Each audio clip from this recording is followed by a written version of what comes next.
Hello everyone.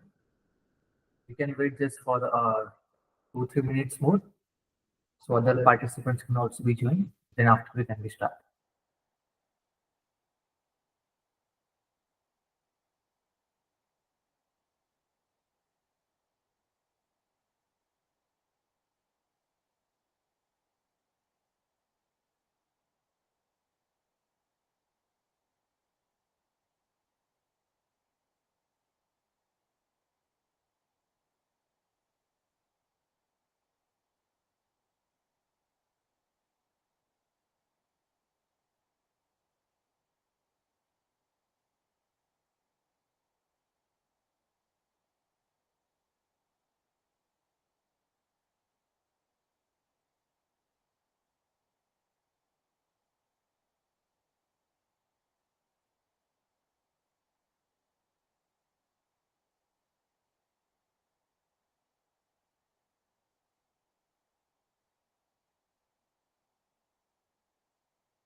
Hello everyone.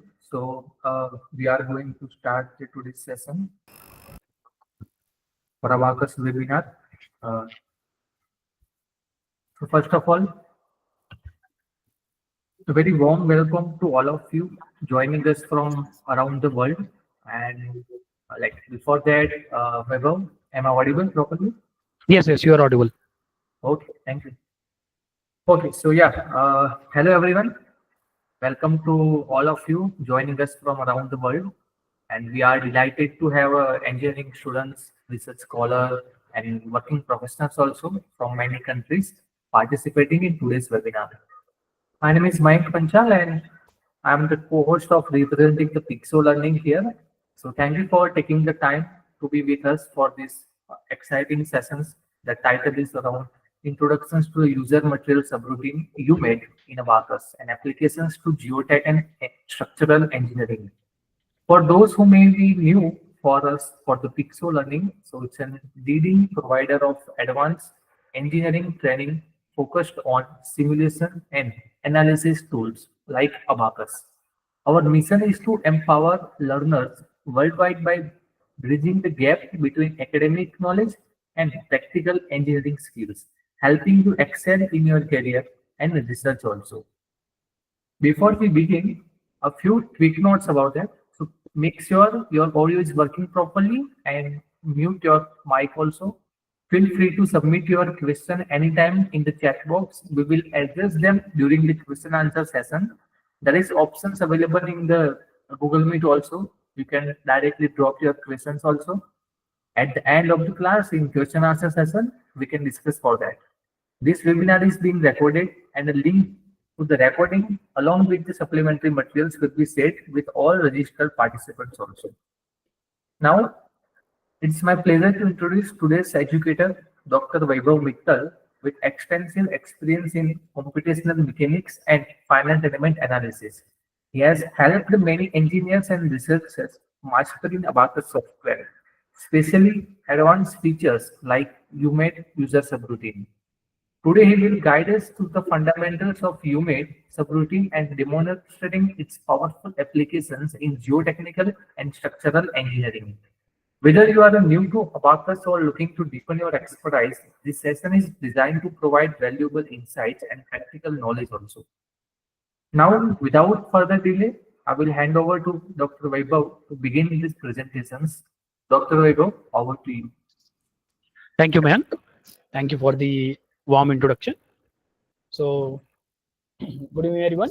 This is Dr. Vaibhav Mittal, an educator at PIGSO Learning. So, in today's class, as you know, we are going to discuss in this webinar regarding user material subroutine, especially an application for basic geotechnical and structural engineering problems.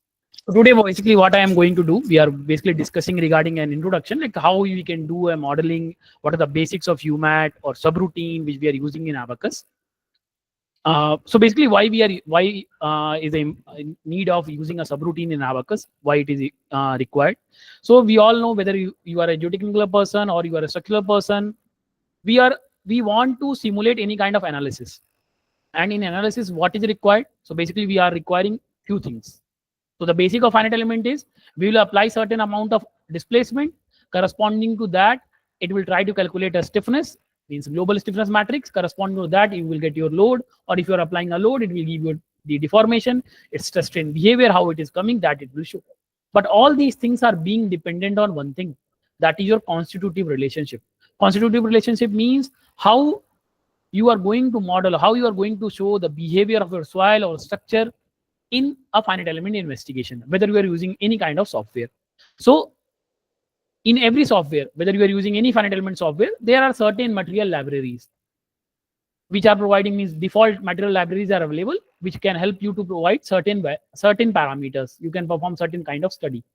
But we all know, whichever, even if I am using a UMAT subroutine also, whichever constitutive model I will model, there will be certain limitations, because we are going to consider, we can't model exact real behavior. We will always try to model a precise model, because the real finite element will give you the complex, whichever is not possible to do in analytical softwares like MATLAB, or where complex simulations you can't do. That is basically a realistic kind of things. FEM is basically helping us. So if suppose the material model which is available in the Abaqus or any kind of softwares, if you don't want to use them, means it is not suitable for your study. If you want to use more advanced model, so for that, what you have to do, you have to do your own coding. You have to develop your own code, and then you have to simulate that one. So on that introduction, on this behalf of this introduction, let's start this webinar. I'll share my screen once.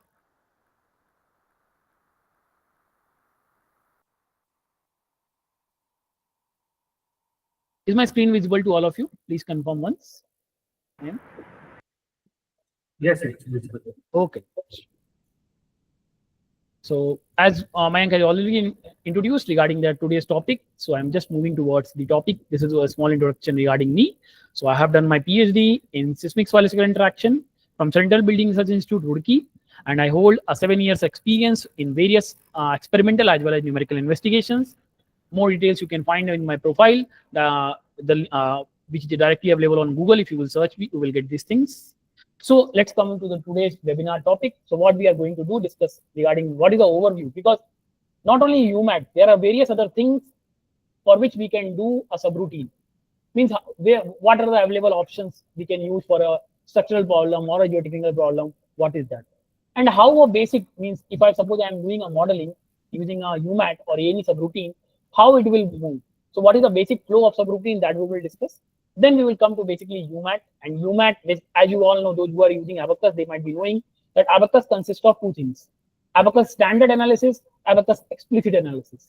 So in that one, in Abaqus standard and Abaqus explicit, if someone is using, then which kind of subroutine can be used, that we will discuss, its interface, and we will try to cover up the linear elastic model details, and if time permits, we'll discuss the details on isotropic hardening model and backbone curves, UMAT modeling in Abaqus also. So as you all know, these are a few of the available subroutines which you can use in Abaqus, ranging from creep, deload, film, fric, USDFLD, U-wave. So as you know, what is basically creep used for? So creep is generally used, suppose if someone wants to perform a time-dependent viscoelastic analysis, then they can use creep. If they want to model a non-uniform pressure or moving load concept, if someone wants to do, because that thing is not available in Abaqus. So for that, they can use deload. Similarly, film, if someone wants to do, film is basically used to define the complex coefficient behavior, like temperature. If someone is working on thermal analysis in structural problem, then they can use film. Friction coefficient. Although in Abaqus, in the library, there are things are available, that is normal interaction and tangential interaction, through which we can provide the frictional coefficient between the two surfaces. But if we are going for complex studies like SSI, liquefaction, then in all those cases, the contact between surfaces plays an important role. Then in that case, you can also use the subroutine for friction. Similarly, if you want to develop your own element kind of thing, then you can use means existing material library, element library you don't want, you want to develop your own element type, then you can use UEL. Similarly, someone wants to perform internal heat generation, they can use HETVAL. Similarly, expansion and all, they can use this thing. UMAT is basically used for modeling the complex behaviors, how your stress will be varying, how your strain is varying, how plasticity condition will come, how your yielding will occur. These all things will come in UMAT. Another one is VUMAT, the details of which we will discuss in the upcoming slides. Another one is this UPORT. It is basically used for defining your, if suppose someone wants to perform pore fluid, how your initial pore fluid is basically behaving, that is basically used. Similarly, URDFIL, it is basically used to read the data. Then, now, another thing is that, like, I don't want to develop the complete new model. What I want to do, I just want to, like, we all know, if I am using a Mohr-Coulomb plasticity model in Abaqus, then elasticity and Poisson's ratio are constant. Your shear strength parameters are constant, means we are just providing a constant value. But in case I want to show a variation with respect to strain, then what I can do, instead of modeling the complete new model, I will use this one, that is USDFLD, user subroutine for field variable. Means I will just write a code for a particular field variable. Like I'm saying, okay, I want to perform the analysis for Young's modulus dependent on strain, or your shear strength parameters on strain. Then how we can do, instead of using UMAT, you can use USDFLD subroutine also. So this is a basic overview of subroutines which is available in Abaqus, which we can use for various problems depending on the type of study which you are performing. Now, this is the basic flow diagram where you will provide these subroutines which we have discussed in the previous slide. So after, like, you have done all the modeling and you are going to run the analysis. So in that one, basically after when you have submitted your job, what it will do. So if you are, suppose someone is using this U external NALDB, it is basically used for defining, like someone wants to use some other software and if you want to provide the information to Abaqus, then in that case you have to use this subroutine. So it will be basically, means Abaqus will basically call this one before, as soon as your analysis is starting, that time only it will start.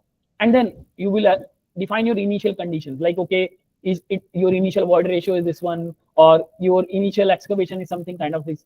In that case only, in that step only, you have to define your initial pore fluid, how much initial pore fluid is there.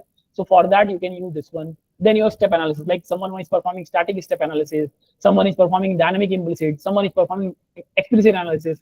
So that it will start after this only.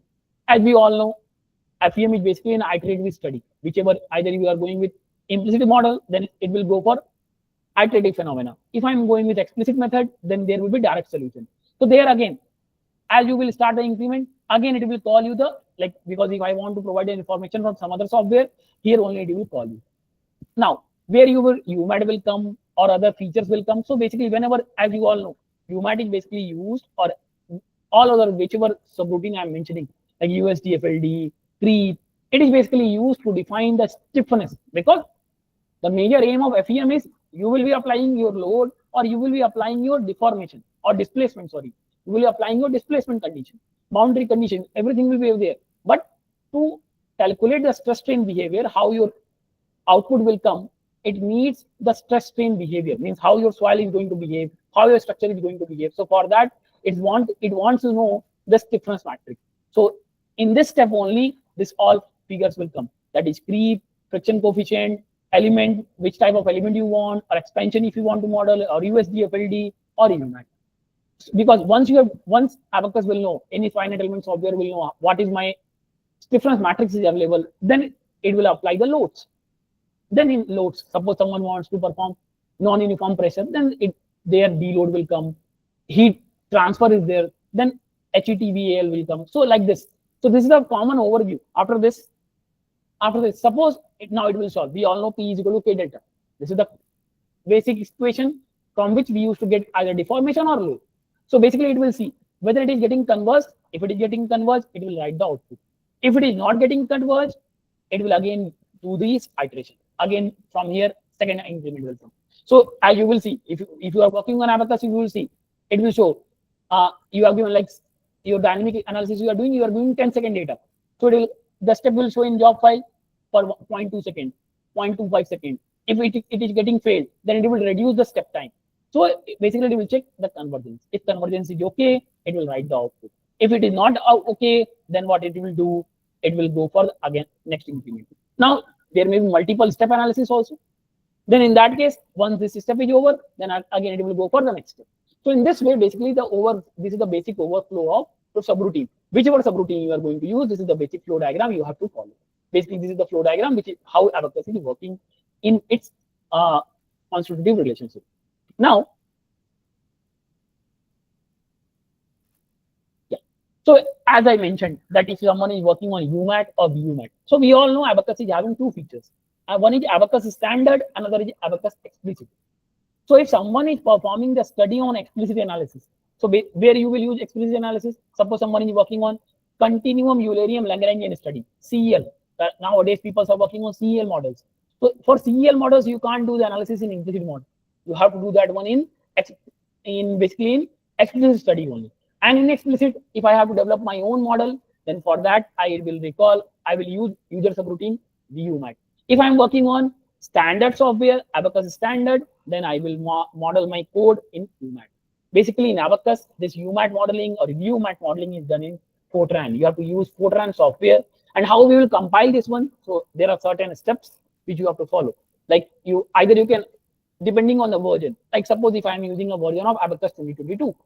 So depending on that, you want your Visual Studio software and you want the Intel HPC toolkit also. So first you have to install your Visual Studio, then you have to install your toolkit. Your Abaqus software you can install initially or you can install at the last also. Then you have to change your environmental variable, and then after changing all these things, what you have to do, you can check whether your software is suitable for doing the user subroutine analysis or not. For that, you have to run Abaqus standard verify all. It will verify. In that one option will come user subroutine. If it is showing yes, means you have compiled, means your Fortran is linked with the Abaqus software. So this is the initial step you have to follow whenever you are doing any kind of coding, any kind of subroutine you have to model, whether it is UMAT or a small model for your creep or if suppose you are working on your deload concept, means your loading if you want to change your element. So this is the first step you have to do whenever you are doing any kind of modeling in Abaqus. So basically, what are the general steps? Now coming to the constitutive modeling, like before coming to this general steps, like we all know that if I have to define a linear elastic behavior, what are the quantities required?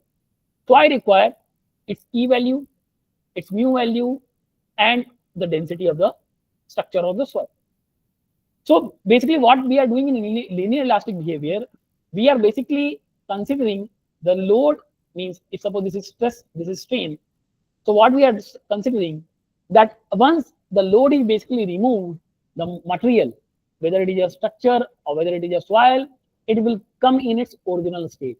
Means we are not governing, we are not bothered about how it will come, how it will behave after this point, after the proportional limit or elastic limit. So that kind of behavior is inelastic. But we all know, whether we are working on structural behavior or whether we are working on your geotechnical problems. So what we want to see failure. We want to see how after, because after removal of load, how your stress will vary. So we all know in a soil condition, soil, how it's behave, the loading and unloading path is not same. Then in that case, what are the things required? So we require three things. What is the first thing? We require its yield function. You will see in the upcoming slides also that we require an yield function. Like for your Mohr Coulomb, the basic yield, like we all know the Mohr Coulomb failure criterion. So you have to know what is the yield function is required. So the elastic property is required. That is one thing. But for modeling an advanced constitutive model, we require the yield function. We should know what is the yield function. Then second one, after defining the yield function, what is required, you should also know what is its plasticity function. Plastic potential function is basically known as, if I'm taking the correct name, it is plastic potential function. So I require plasticity, plastic potential functions also. Then what is required? Then I need to know my flow rule. Flow rule means I want to know how my hardening and softening will occur in my soil or in the concrete. So that how my hardening will occur, how my softening is required. So for defining any constitutive model, advanced constitutive model, you require these three things. You require its elastic properties, its elastic behavior you have to give, then you have to define your yield function, you have to define its plastic potential function, you have to define its flow rule. Once this has been defined, then you have to define its integration procedure. Its integration procedure. So you can see this one. This is only which I have mentioned here. That for defining any constitutive relationship, I want the Cauchy stress equation. Means how my stress or strain will vary. That is, stress strain means what? Your elastic conditions and your plastic conditions. Means how your yield function will come, how my plastic potential. Then another thing, because once you are doing, whenever we are doing any kind of coding in Fortran, any kind of coding, it's about UMAT. The previous webinar topic is on VUMAT. So I should also know what are the variables, what are the output variables I want. So for that, I should also know what are the interested variables, how it will vary, how it is dependent on them. That is also we need to define. Then once you have defined all these things, you have to define your integration procedure. Whether you have to go with forward in Euler interpolation, you want to go with backward interpolation, you want to go with midpoint. Basically, this is the major integration. This is the major tricky part whenever we are doing any kind of modeling. Because okay, this can be worked. We all know what is the yield function. There are several theories available. If someone wants to do the model, papers are there, literatures are available. We can do. But depending on the type of study, the convergence may be the issue. So this is the most tricky part whenever we are doing any kind of modeling. If you are going with a basic model, it is okay to do. But as you will increase the type, if you are using a complex model, then this transformation will also take a study. Means you have to be, this is the one of the tricky part which you have to very carefully you have to do whenever you are doing any kind of UMAT modeling for your study. Now this is a basic UMAT interface. Moving to that one, which I will show you here. Yeah. So before I will come to that slide again. So basically, if you will see, if anyone is working on subroutine and if you want to know anything, the header of basically a UMAT will be like this: stress, state V, DD, SDD, SSE, SPD, SCD. There are so many terms are available. What is the meaning of these terms? One should know, because on these terms only we will define all the different things. So what are these terms? Let's understand these terms in detail, in what is the meaning of these all things. So basically, what is the stress?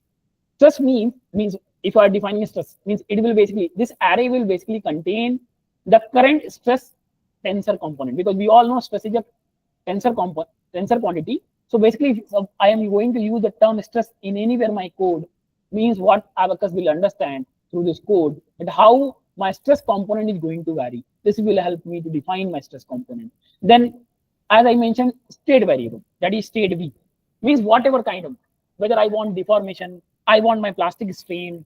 So for that, the array of state variables is being represented by state V. The next one is DD, SDD. So basically, what is this DD, SDD? Basically, DD, SDD is nothing but the stiffness matrix. It is basically represented in form of Jacobian. you all would have studied in your bachelor's course in engineering mathematics. There is a chapter on Jacobian. So basically in Abaqus, if you are working on Abaqus UMAT coding in Fortran, you have to define the stiffness matrix in form of Jacobian, and it is being represented by DDSDDE. Then one more component which we will be using is stran. Stran is basically nothing but if you are D stran and stran. So D stran is nothing but like how my incremental strain will vary. That will be stored by the array D stran. Then time array is there. So time array is basically used for, like, we all know there is a iterative procedure. So like I mentioned, like, okay, I am going to do the analysis for 10 seconds. So like in C++, if suppose if someone is doing a code on C++, we all know there will be if and I statement is there, if and do statement, I equal to 1. If this is okay, then go for I plus 1. So similarly in Fortran also, in Abaqus modeling, iterative procedure is there, because UMAT we are going to work on Abaqus standard. So incrementation will be there, okay, for 0.1 second. If it is okay, then you store the stress by using this stress, it will store the data for that particular second. Then it will go for next increment. If it is not getting conversed, then it will give another iteration. So in this way, like what basically this time and d time is basically storing what is the previous time and what is the increment required for the next time. This is basically stored in this one. That is time increment is d time, that as I mentioned. Next one is CM name. What is the CM name? So it is basically known as what is my material name. That is basically defined by CM name. What kind of material? Like, okay, I want to use Hills theory, whichever kind of theory I want to go, that is basically defined by CM name. Then one more component which I will be using is coords. What is coords? So it is basically the spatial coordinates of by the material point. So wherever the coordinates are there, basically it will define my spatial by using this coords. Then one more term, yeah, DFGRD40 and DFGRD1. It is nothing but it is my deformation. As I mentioned, that this Jacobian matrix, this stiffness matrix is basically stored in form of Jacobian. So for that, we will be defining the deformation gradient. So means at every increment, how my deformation gradient means delta Z is varying. It is basically stored in DFGRD0 and DFGRD1. So that you can use for this. Similarly, what is this NOEL? What is the NPT, layer, KSCPT? This is basically nothing but your element number. Like it's a, like we all want to know, okay, this element, this for this particular element, if I want to know my deformation, okay, I will be, this NOEL will store my element number, layer number. So these all will be defined in this one. Similarly, one more important thing which you have to use is whenever we are defining any kind of UMAT coding is your props and nprops. Nprops means how many number of properties. Like, okay, I'm saying my Mohr Coulomb parameter is 6 parameter model. So that you have to define using nprops, and means how many number of material property array and number of properties are required to define that one. That will be basically defined using these two options. Then ntens, one more option is there, ntens. Somewhere it is written ntens also. So ntens is nothing but means like someone is working on what you say in 3D problem. Then your number of stress and strain component will be 6. So you have to define n10. 6. 6 means it will understand, okay, sigma 1 1, sigma 2 2, sigma 3 3, sigma 2 1, sigma 1 3, and sigma 3. So all these components will come. So that you have to define by using n10s component. This is n10s here mentioned. So this is basically required for defining your different things, like as I mentioned, for defining any kind of UMAT coding in Abaqus. So let's move further. So this is the basic interface, as I have already discussed this thing. We will see more in more detail in the upcoming slides. Another one important parameter is DEPVAR. What is this one? Like how many parameters? It is advisable that you should always keep this one more, because after doing the analysis, after doing your analysis, there are chances that you want to see more results. Then you have to run the analysis again. So that is why keep, like, you want only 5 output variables.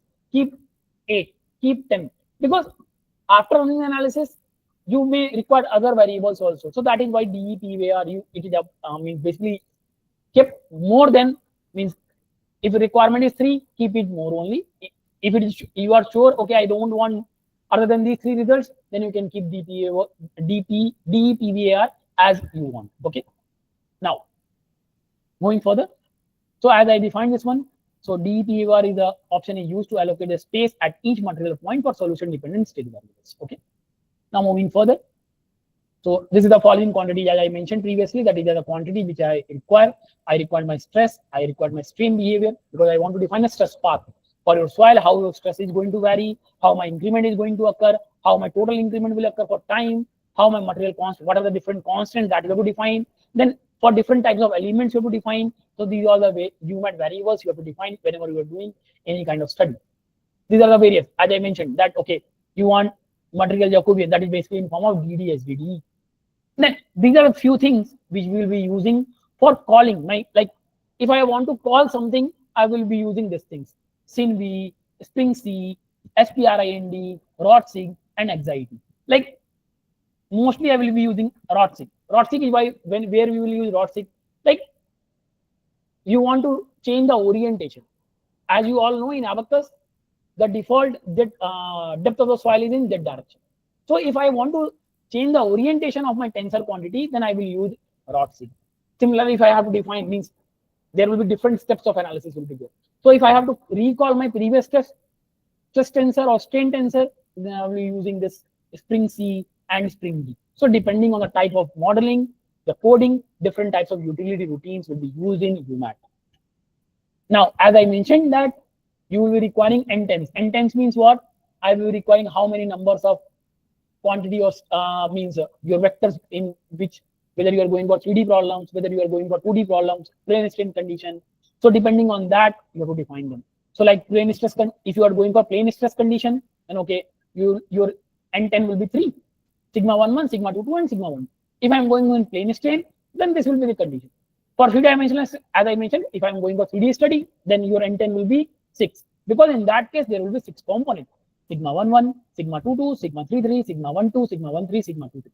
If someone is using Abaqus, there it is represented by S11, S22, S33, S12, S13, S23. That is basically representation in Abaqus. But because now we are going to create our own code, so I am using my own convention. Similarly, your shear strain. We all know there will be 2 types of strain. There will be true strain, there will be engineering strain. So basically, we will be using engineering strain in our code, wherever we are going to do the kind of modeling, whichever modeling we are going to do. So this is the basic thing. Like if you are any kind of, if anyone is working on what do you say,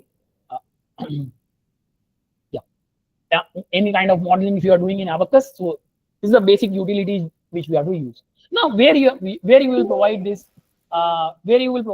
thing in Abaqus. Let's see that one initially first.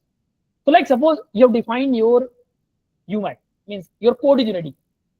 And suppose I am saying my UMAT is like for linear elastic behavior, I will just show the code also before that, then we can come to that part also. Yeah.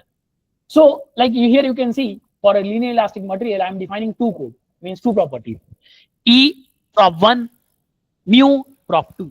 So for me, basically there are 2 materials, means 2 properties are required. So where I will define the material properties in Abaqus.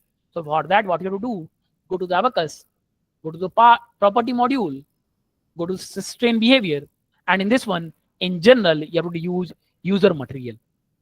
As soon as you will use user material, it will show you mechanical constant. So initially we are going to define my mechanical constant.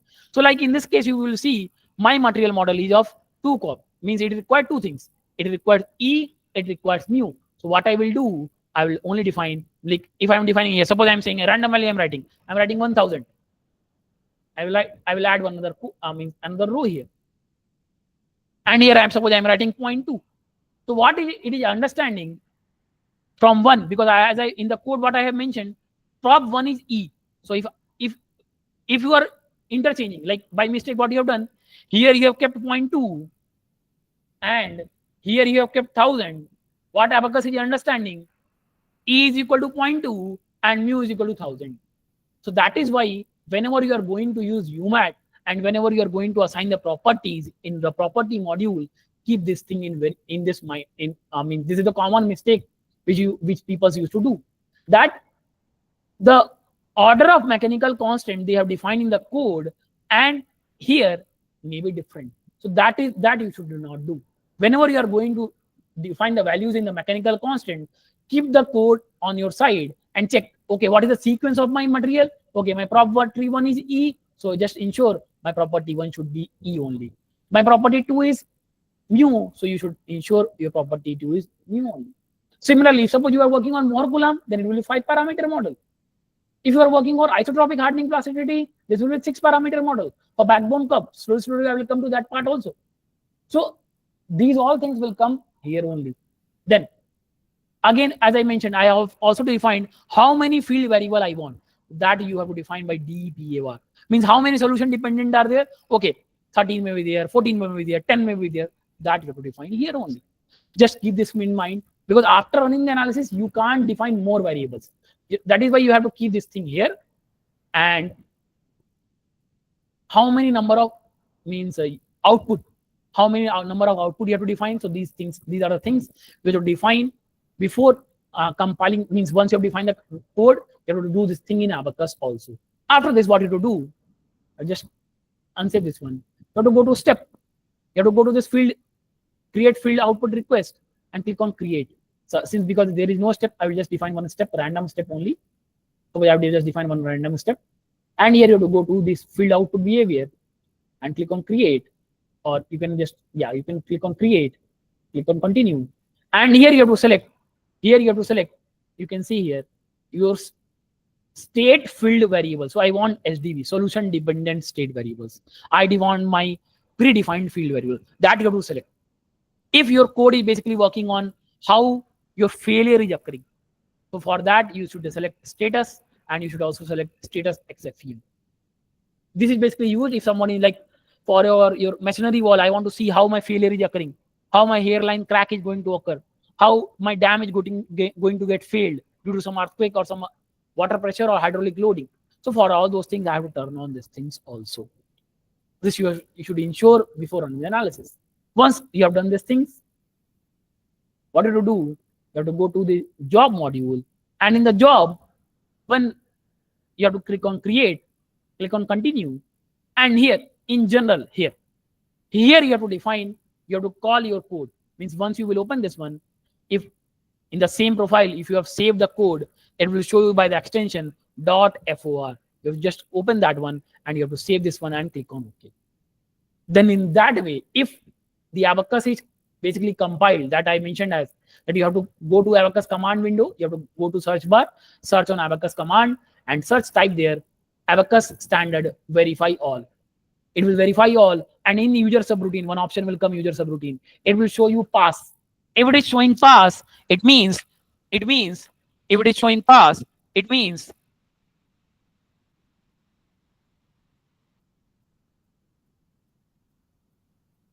it is showing pass. It means your UMAT, means your Fortran is basically compiled with Abaqus.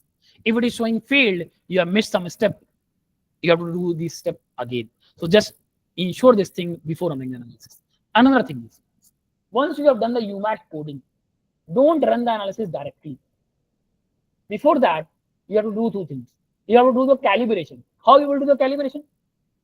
Now coming to the calibration for your concrete part and calibration for your soil part. For soil, you have to model a triaxial element.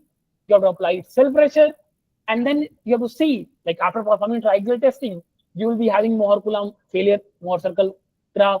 If you are doing dynamic testing, you will be having backbone curve or hysteresis loop. Then depending on that, you have to run the analysis using your UMAT, and you have to cross-check whether your code is basically getting verified or not. Means whether it is giving the same, means if your UMAT means whatever material model you are using, if it is okay, then you will get the same, means not the same, but precise result. Means error will be within 10% or 15%, depending on the kind of study you are doing. If it is coming, then okay. Once you have to come do the calibration. After doing the calibration, do the testing with a published literature or field study or experimental study. Then only use for your parametric investigation. Don't do directly. Otherwise, means there will be several questions or on the validity of your code. Just keep this in mind whenever you are using any UMAT in Abaqus. Now moving to the part for UMAT coding, let's see in more detail. So as I mentioned that for a linear elastic model, for a linear elastic material, I require two things. What are those two things? I want I require property 1, I require property 2. Depending on that, I will define my properties. And then, as you know, what you know, that you have to define your Jacobian matrix. And how your 6 component Jacobian matrix will come, so that is basically defined by here. Means you all know there will symmetric matrix might be there. So for symmetric matrix, okay, 1 1, 1 2, 1 3, 2 1, 2 2. So you have to define all these things. Like here you can see, if ij is coming, this is my value lambda. What is lambda? So lambda is nothing but it is equal to E into mu divided by 1 into d0 plus mu into this value. All would have worked on C and D matrix. Whether you are a structural person or you are a geotechnical person, you would have derived this one. How your stress sigma 1 1, sigma 2 2, sigma 3 3. There will be value, if you remember, G divided by 2E in the bracket 1 minus mu, something, this kind of equation is there. And in the bracket, there are several terms are there. So this terms we have defined here. Then corresponding with this one, you can see if ij is there, means different component 1 2, 2 3, 1 1, sorry, 2 1 is there, then Abaqus will understand, okay, my difference matrix will be this. If suppose same component is there, then it will call this thing. So in this way, what you have to do, you have to define your Jacobian matrix. That is the basic thing you have to do. Another thing which I mentioned during the utility or the subroutine flow, that how your stress is going to get updated, because this is, again I'm repeating, this is basically your UMAT code. UMAT means you are working on Abaqus standard. In Abaqus standard, we have to follow iterative procedure. You can't get direct solution. Direct solution is only available in explicit study. But in explicit study, one thing you have to keep in mind, that you have to check, means whenever you will do the modeling, you have to check your total internal energy and kinetic energy curve with respect to hourglass energy. Hourglass energy should not be more than 5% of your total internal energy. If it is more than that, your analysis won't run. Another thing is, if your kinetic energy is getting equal to your total energy, total internal energy, again your model will get failed.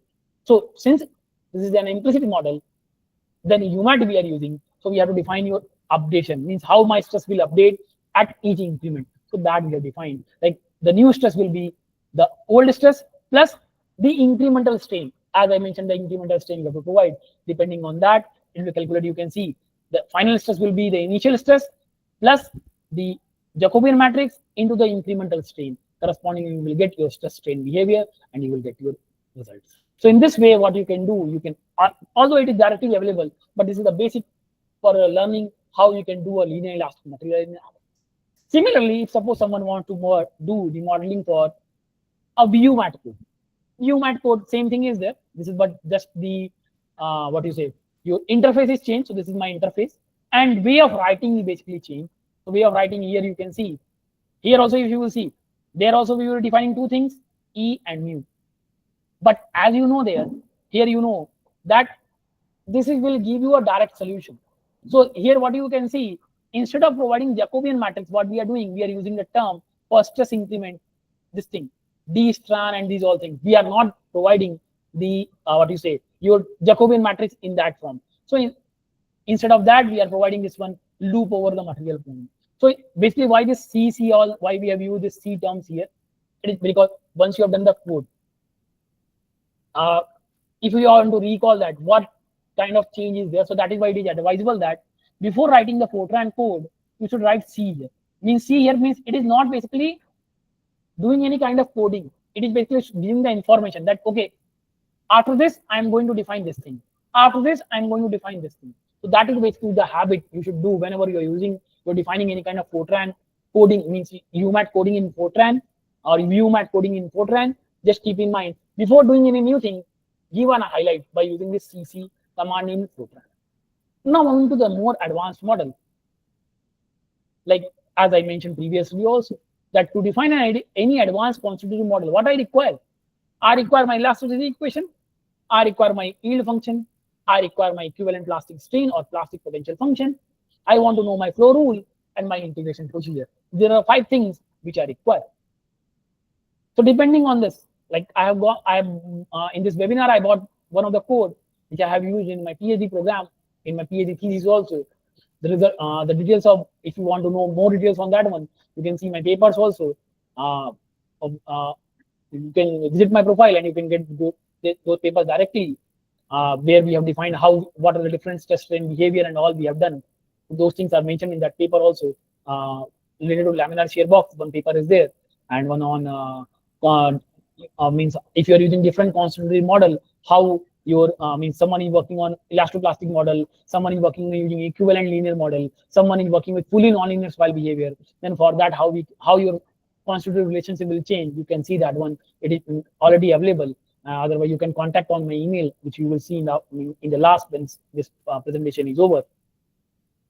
Now, suppose if I want to use my UMAT for isotropic hardening plasticity. What is the isotropic hardening plasticity? What is the meaning of that? Isotropic hardening means I want my yielding should be uniform in all directions. But we all know it means this type of problem means for isotropic hardening, I cannot use for very advanced kind of geotechnical problem. I can use for different metals, but I cannot use this one for different kind of soil problem. But for few soils you can use, like for monotonic loadic condition. One thing what you should keep in mind, this model is not suitable for doing the kind of study for dynamic problem. For dynamic problem, you should not use isotropic hardening. In case if you are not suitable to do isotropic hardening, you can use kinematic hardening. It is already available in Abaqus, but for that you have to do certain kind of iterative phenomena. It means there are several steps of iterations because you have to assign back stresses, and corresponding to that you will get your degradation rate, and unless your degradation rate is not becoming 1, you cannot use kinematic hardening. So it is up to you what kind of behavior you want. If you want isotropic hardening, you can use, but there are certain limitations. You can use for certain metals, but still it is not advisable to use isotropic hardening because the condition is this. It is basically what is assuming across any volume in a particular direction, in all the direction, the yielding should be uniform. But we all know in all the direction it may not be. It will vary. So for that, what you have to do? You have to modify this. So for modification, but before that modification, let's see what are the different things which you have to define. For isotropic hardening plasticity, this is my basically the elastic properties. Means you have to define this code as you have seen. Like here you will see. Yeah, here you will see my material property. I have defined this lambda and mu. I have defined my equation. So similarly, you have to define this thing here, this thing there. So basically, you will see there are stresses there and strain is there. So that you have to define in form of co-rotational rate form.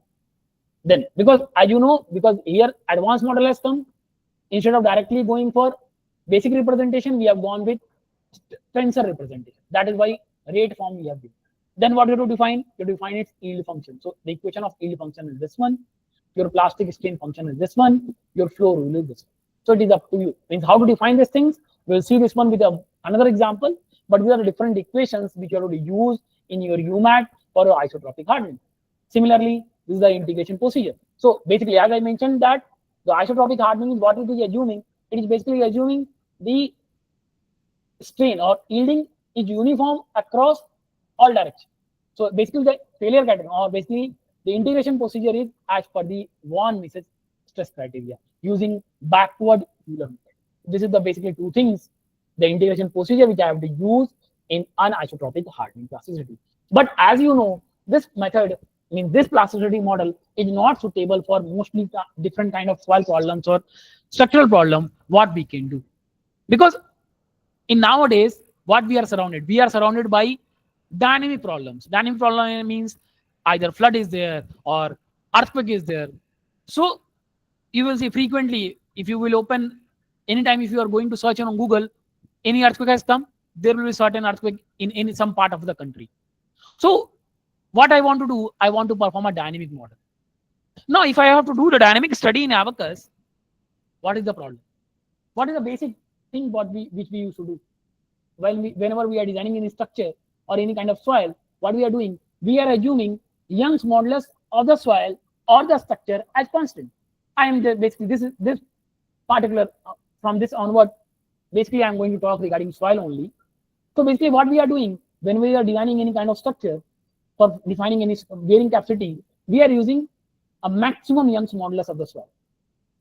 But in actual condition, whenever an earthquake will come, what will happen? Young's modulus won't be constant. It will basically degrade. How degradation is there? It is basically dependent on the strain value, like something like this. You see the curve, how your stiffness property is going to change. So you will see the cyclic shear strain, the curve is something like kind of this. So what we are basically assuming, we are assuming at this point, we are saying that Young's modulus is constant. So basically what we are doing, we are considering Emax. We are designing our structure at maximum Young's modulus. But in actual condition, when suppose an earthquake is coming, which is having a frequency, different period, different duration, what will happen? Your strain level will vary. Corresponding to my, suppose this is my strain level. This is suppose I am saying, okay, 0.2% strain is there. So corresponding to this, my here suppose it is 0.6. So in actual condition, my G become 0.6 times of G max. So what is basically E becomes 2 in the bracket 0.6 times of G max in the bracket 1 plus your mu, 2 mu. This is the equation. So you have assumed, you have designed your structure for E max condition, but in actual condition your E has reduced. So if basically E has reduced, what has happened? Means suppose I am saying, okay, 2 mm settlement has occurred, corresponding to E max, but in actual condition now the stiffness is lesser than that one. So if this is lesser than that one, your deformation will slowly increase. And if your deformation is increasing, what will happen? You will see cracks on your structure. Hairline crack or failure may occur, settlement will be occurring. So for that, what you have to do? We have to consider this degradation phenomena. But this is not available in Abaqus. Although an approximate behavior is there by using kinematic hardening model. You can use that one. But still there are certain limitations with that one. So that is why what we have to do, we have to use this. We have to define some kind of this kind of behavior, this cyclic shear modulus degradation. Similarly, another thing, we are assuming 5% damping. We are assuming certain damping for my soil also. That is also going to depend on my strain value. If you will see that one, that is basically varying like this one. Suppose strain damping ratio is something coming here. So that is also dependent. So we have to define that one. So here, what are the parameters required? As I mentioned, this code is basically for steady state. That is, so I'm using N10 as 6. These are the parameters I am going to define: my Gmax, my gamma reference, my degradation exponent, my minimum damping ratio, and maximum damping ratio. Another thing, there may be two things. Either you cannot model hysteresis, or you can model hysteresis. By modeling hysteresis, what will the benefit is that you are going to follow the loading and unloading path, because how your soil behavior will occur will show something kind of this behavior. Something means every time your path won't be same, it will vary. So that this kind of behavior is nothing but it is known as Masing's behavior. So to actually model the real behavior of soil, we have to consider this thing with Masing's behavior. So the coming slide will show you how to do the coding using Masing's law, considering cyclic shear modulus degradation and damping variation in the soil model. Let's see that model. So this is the model. So here you can see, let me open the highlighter first. Yeah. So here you can see, I'm going to define these parameters: Gmax, gamma reference, your degradation rate, my minimum damping ratio, and maximum damping ratio. One more thing, if someone do not want to do this thing, they can do another thing. What they can do, they can define this thing by using what? Relay damping parameters, because damping also has two things. One is material damping, another is radiation damping. Radiation damping effects are generally occurs if suppose someone is working with structures, then in that cases we will see how the aspect ratio of structure is coming. So if your aspect ratio of structure is greater or equal to 1, then in that cases radiation damping effect observed is negligible. So what I can do, instead of doing this thing, I will define my two things: alpha and beta, mass proportional damping and stiffness proportional damping. Then what I have to do, corresponding with this one, I will first of all I will calculate my equivalent shear strain, and you can see how it is dependent on that. Then it will see if suppose a 0 is coming, division means suppose sometime, because the curve may be there. If suppose a 0 division is coming, then don't do this thing, use this option. Then what we have to do, we all know what is the equation for G by G max. The equation of G by G max is G by G max is equal to 1 divided by 1 plus gamma upon my gamma 0. Something kind of this equation is there. So you have to define the shear modulus degradation model. This is the equation we have defined. We have already defined my G max in the Abaqus material constant. So what it will do, it will define my G value. Then you have to also define my my damping ratio also. Corresponding to that, using this equation, it will calculate this damping ratio also. And depending on that, it will update the stresses. Because what we know, we all know, corresponding to different earthquake, the stress strain will vary. So we have to update these stresses also. Then what you have to do, you have to define, means suppose my zero stresses condition is coming for normal component, you have to define this thing also. Then what you have to do, define my Jacobian matrix, corresponding to that, update them, like, because what we know, as I mentioned in this curve, what will happen depending on the kind of earthquake. Suppose you are using Imperial Valley earthquake, and suppose if you are using Bhuj earthquake, your level of strain will change. So corresponding to that, you can get your current shear modulus and damping ratio. After this, what you have to do, you have to do the iteration. I have not included that part here because my major aim was to show you how you can model a cyclic shear modulus degradation and damping variation. After this, what we have to do, after this we have to do recall, means we have to do the iterative procedure, because this may not be the exact value. After this, what we have to do, we have to define the integration procedure. Either you can use Mohr Coulomb failure criterion or von Mises failure criterion. It is up to you which failure criterion you have to model, and then corresponding. Then you have to do that one, and then you have to provide these properties in Abaqus in this format, and then you can run the analysis. So by doing this, what we are basically doing, we are basically considering all these things. But one thing which we have in this one more thing we have not considered. This is basically for unsaturated soil. I am not doing, means this code is not for saturated soil condition, means it will not include the effect of pore water pressure. If someone wants to include pore water pressure effect also, then here at this step, you have to define the pore water effect also. Then only that effect will come into your material model also. So in this way, what we can do, we can model the different complex behavior in Abaqus by defining all these things. So these are different things which we have considered. That 3D stress state with divotric focus, shear modulus degradation curve, hysteresis with meshing rules on unloading and reloading. I have also used reversal detection for equivalent strain, and I have also developed tangent stiffness matrix. One more thing, our common means what we have learned for stiffness matrix so far is that we generally symmetrical matrix, but forming a symmetrical matrix may not be also always very easy. So also because you can also go for unsymmetric matrix also in case if your model is very complex. So this is the thing which you can see, which we have, I mean, as you know, as informed by Mayank, these recordings and these materials will be available to all of you after this webinar is over. So these are the things which we have considered in the previous code which I have shown you. And so here you can see these are the various things which we have considered. Like these were the thing, yeah. So these are the various things which we have considered here. You can see the updation from the previous thing. We are basically considering now what we are basically considering. We are basically considering the Meshing's law also here. Meshing's law. You can see now. You can see now here this stress reversal is also there. Previously that stress reversal was not there. Here the stress reversal function has come. After defining my equivalent shear strain, detect loading and unloading, and then what you have to define the Meshing's rule behavior. Previously Meshing's rule behavior was not there. Now what I want to define my Meshing's rule also. That is why compute backbone shear modulus. And corresponding to that, we have to check how reversal is occurring. Then compute divotric stress, your damping ratio, and then you define your your stiffness matrices, and corresponding to that you will get. So you can see I am using 16 stress variables. I want different parameters, how much strain is varying, how much divotric stress. Because after running the analysis, I want to know at what strain, means how much degradation has occurred. For that, I also want to know my reversal strain value, my gamma equilibrium, and all these things. So in this way, we can model the complex soil behavior in dynamic condition in Abaqus using UMAT. This is not for VUMAT. I have used for UMAT. You can use this similar thing for VUMAT also.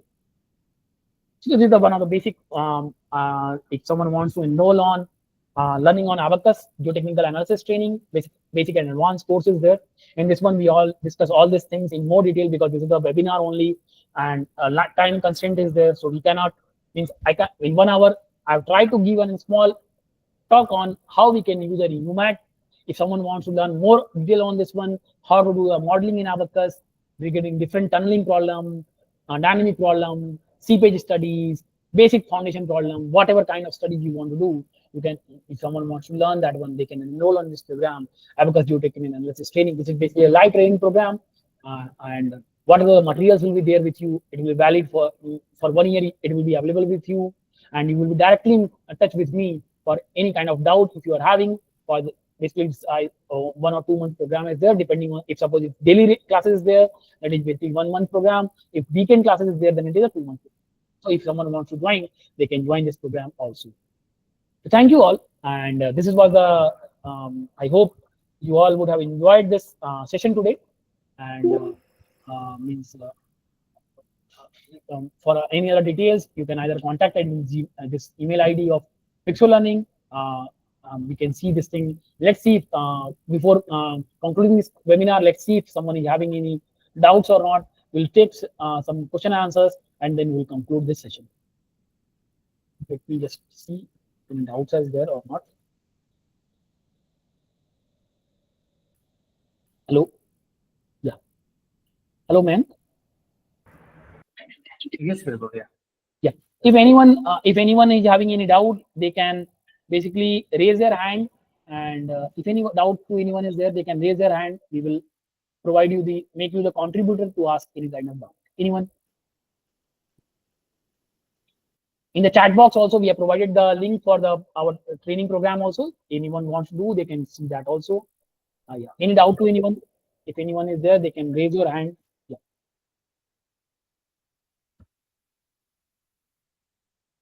Okay. I think, okay. I will make one. Ashish is asking some doubt. Okay. Yeah.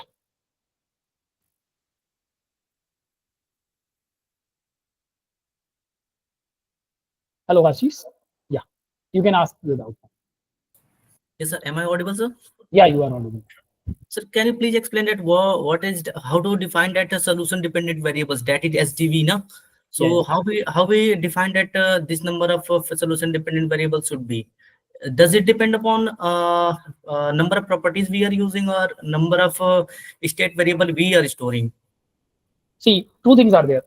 First thing is that, as you mentioned, it is dependent on both things. Solution dependent variable, like if you have defined any relationship, okay, like different relationship we have defined. So depending on that, there are certain values we can directly obtain. Like, okay, if you have defined strain and stress, so number of properties, what are the dependent quantities are there, that will be defined. Another thing is that, like, there are a few things which we have not mentioned in the code. Like, okay, if I want to get how my acceleration is going to vary, so depending on that one, we have to also define that the SDB values also. So that is why what we have to do, we have to keep that one larger also. Like, okay, means because after running the analysis, there are chances that we have defined that one in the code, but SDB is less. Then we cannot get that particular desired result. So that is why, depending on how much kind of results we want, we have to define the SDB. Okay. Okay, sir. So there is any dependencies upon like let's suppose that I'm increasing the SDV values, Yeah. then will it take longer than usual? Like if I'm keeping the smaller values, it will take longer. Yeah, it will. Two things. It will take means it will take longer time also, because now it wants to calculate other values also.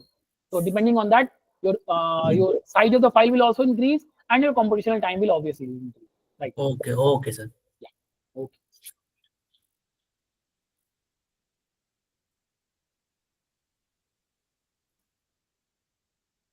I think, Mayank, I think no one is having any other doubt. Yeah. So, sir, one more doubt, sir. You have used a plastic shear strain equivalent plastic, not the plastic equivalent shear strain formula, and there you have written 2 times of epsilon 1 square plus epsilon 2 square plus epsilon 3 square by 3. Is it? I will just cross check once, but let me see. No. Yeah. I'm listening. Just let me I'm just checking which. In the last, I think, last third slide. Yeah, that's what I'm checking. Gamma equivalent is equal to square root of 2 strain divided 1 plus 2. Yeah, that I will. Yeah. It is 2 by 3 into epsilon 1 square plus epsilon 2 square plus epsilon 3 square. Is it? Yeah, right. But I think it is 3 by 2, no? Not 2 by 3. Just let me see. Yeah, it is 3 by 2 only. You will see in the last 3 by 2 is there. It is mentioned 3 by 2 is there. Yeah. Okay, sir. Okay. Thank you, sir. Okay. Thank you.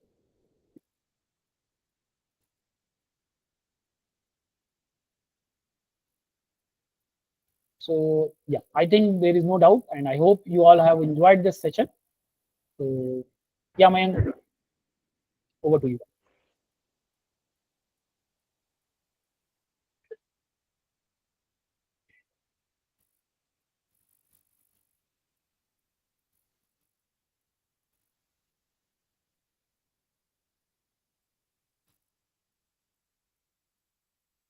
Okay, I think none of have any questions now.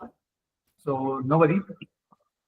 If you want to learn in detail about the UMAT and Abaqus software with geotechnical field, so we are here. So you can just connect us on the page link that I shared in a chatbot also. Okay, so you can connect us on from that our website directly, from email or WhatsApp, or directly you can connect on call. Okay, so whatever like you convenient, you can connect us so we can help you further.